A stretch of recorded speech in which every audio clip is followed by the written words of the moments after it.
Not every hit from the 60s and 70s aged like a classic. Some songs were so silly, so awkward, or so poorly thought out that they turned into disasters the moment people really listened to what was being said, even while climbing straight to the top of the charts. So today, we're counting down 15 stupidest songs from 60s and 70s that were absolute disasters. Number 15, Alley Oop by the Hollywood Argyles.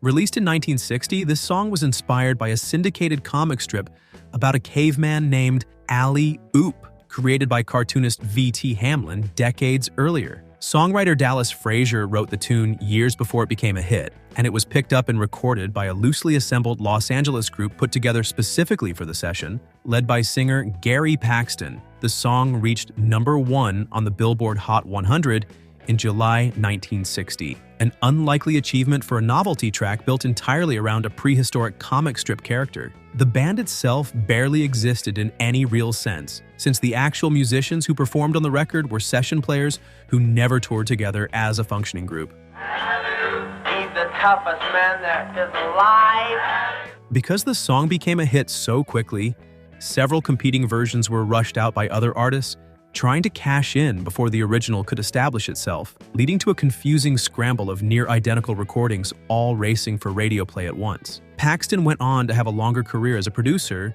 but the Hollywood Argyles as a performing act barely survived past this single moment of success, making the song both their biggest achievement and, effectively, their only one. Frazier, who wrote the original song, went on to have a far more substantial career as a Nashville songwriter, penning hits for other country artists for decades afterward, meaning the song's success ultimately benefited his career more than it did the loosely assembled group credited on the record itself.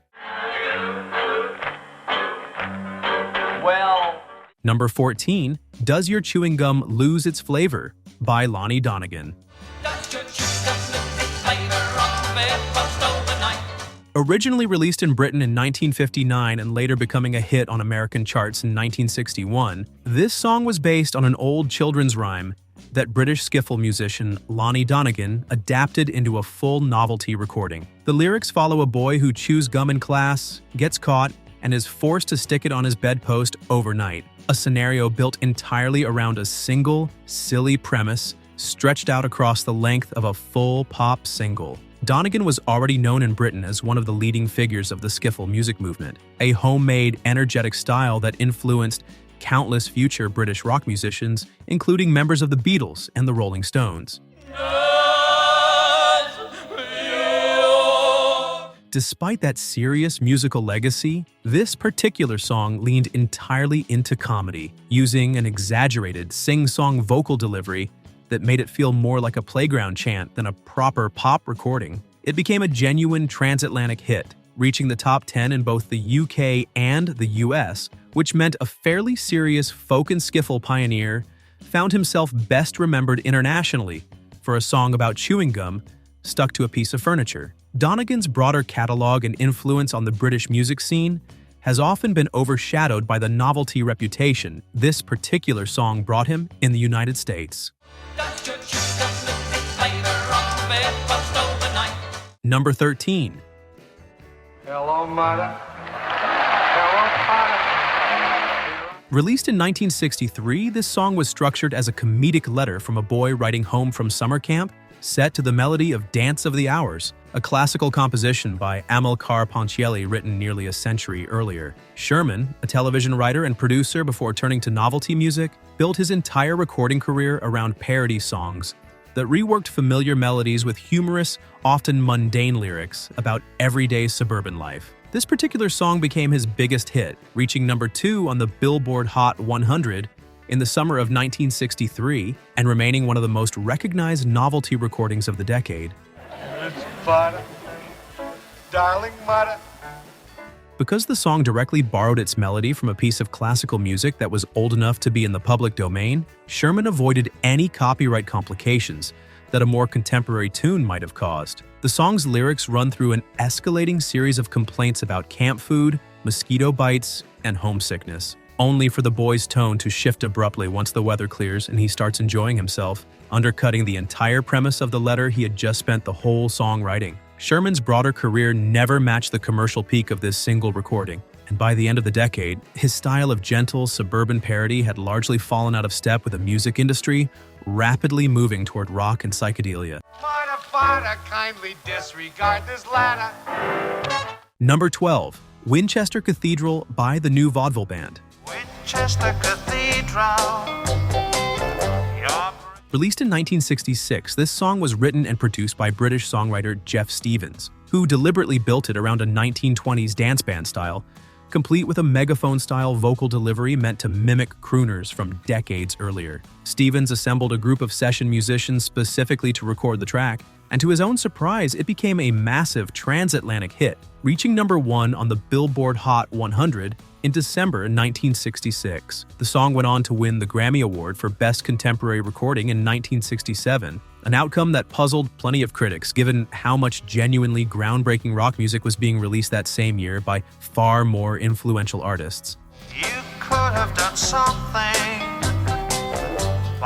Because the record had been created essentially as a studio novelty with no real touring band behind it, Stevens had to quickly recruit an actual lineup of musicians once the song became a hit, just so the New Vaudeville Band could exist as a live act at all. The deliberately old-fashioned, almost mocking style of the recording made it feel like a throwback gag, rather than a serious contribution to the pop landscape of the mid-1960s, yet it still sold over 3 million copies worldwide. Decades later, the song is remembered less for its music, and more as a strange footnote in Grammy history, a novelty pastiche that beat out far more enduring recordings for one of the industry's top honors that year. Lead vocalist John Carter, who had originally only sung on the demo version, ended up keeping the part for the commercial release after Stevens decided the demo's vocal delivery captured the intended old-fashioned tone better than any re-recording could. Winchester Cathedral.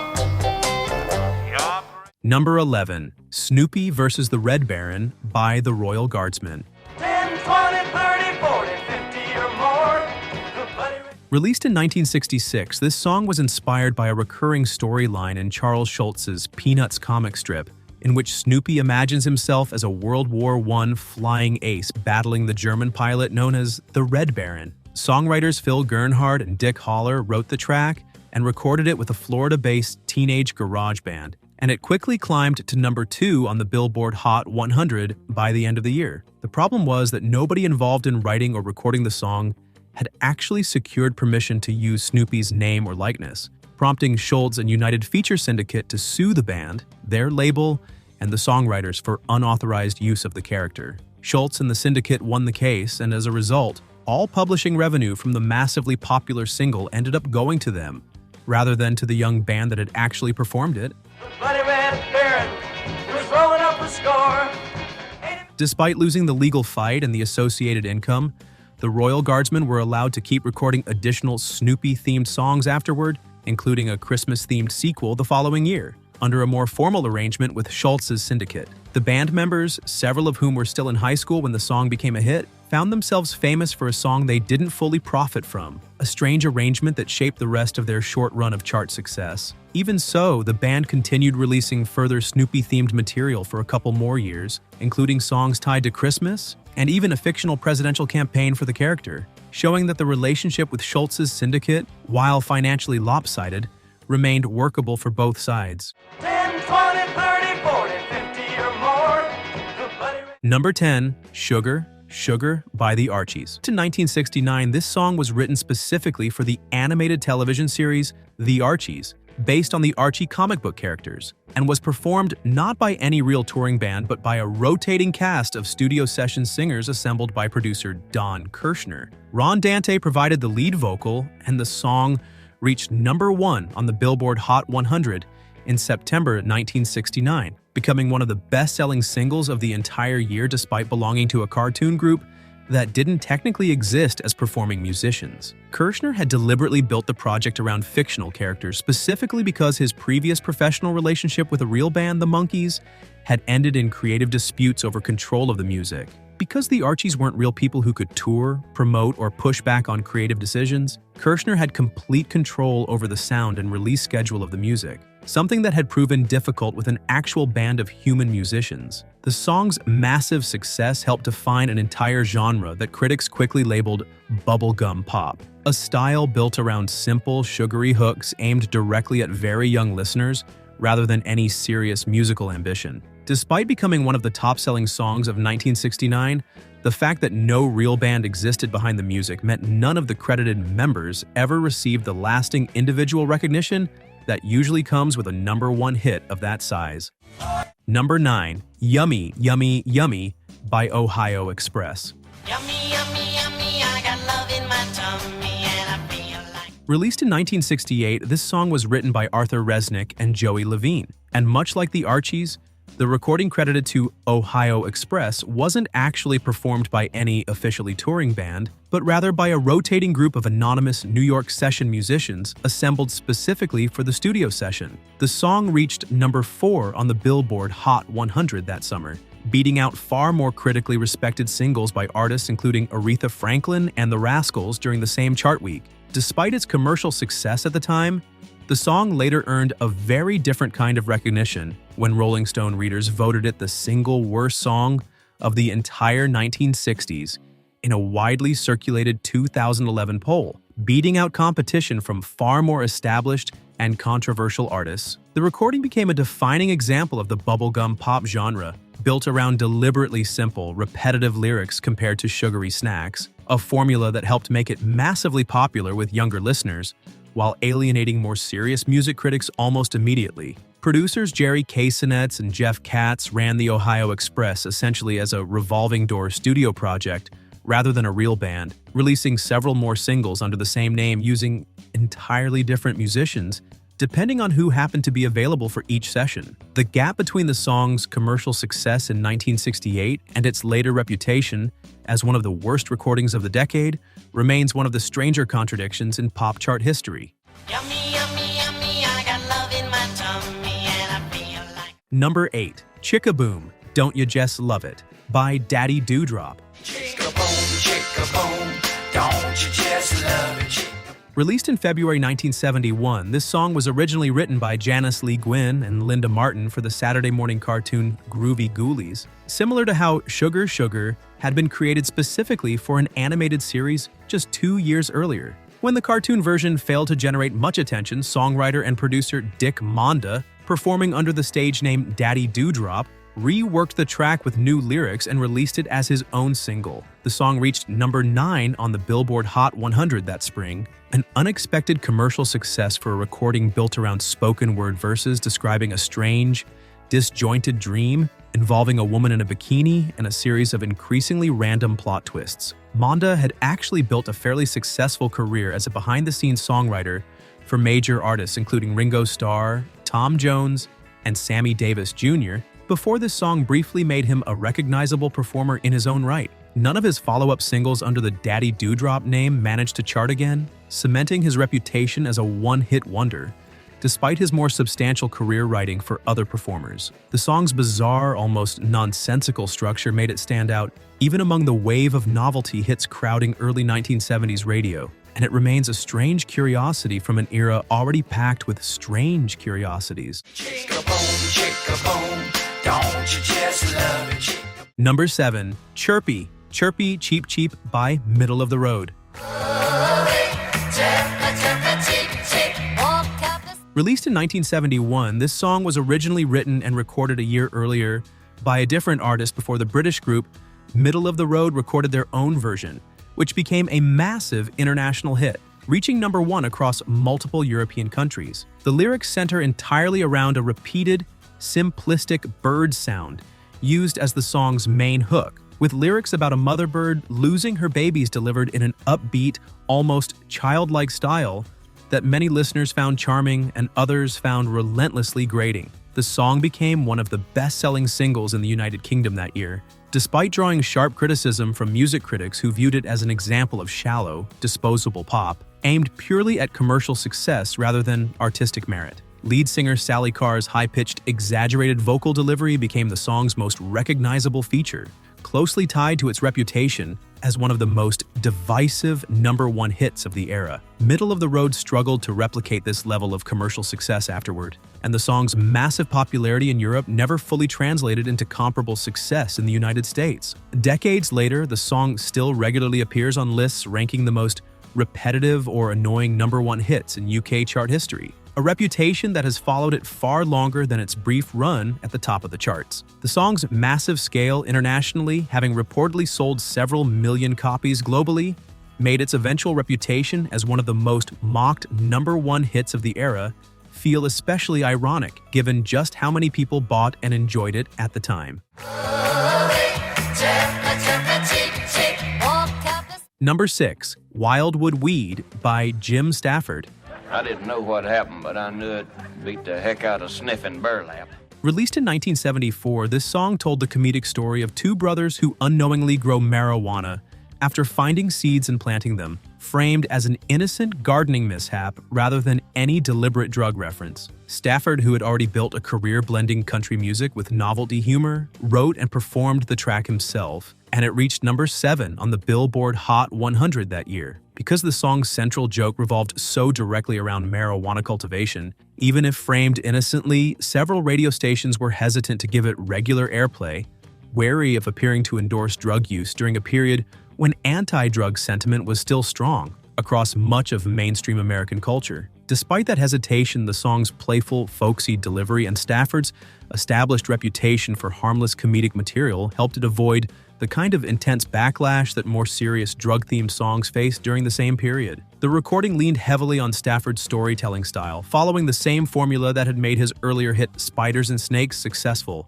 using a catchy melody to carry a lighthearted narrative rather than any real musical complexity. It remains one of the more unusual entries in Stafford's catalog, a song built entirely around a joke that walked a fine line between innocent comedy and subject matter serious enough to make some broadcasters nervous.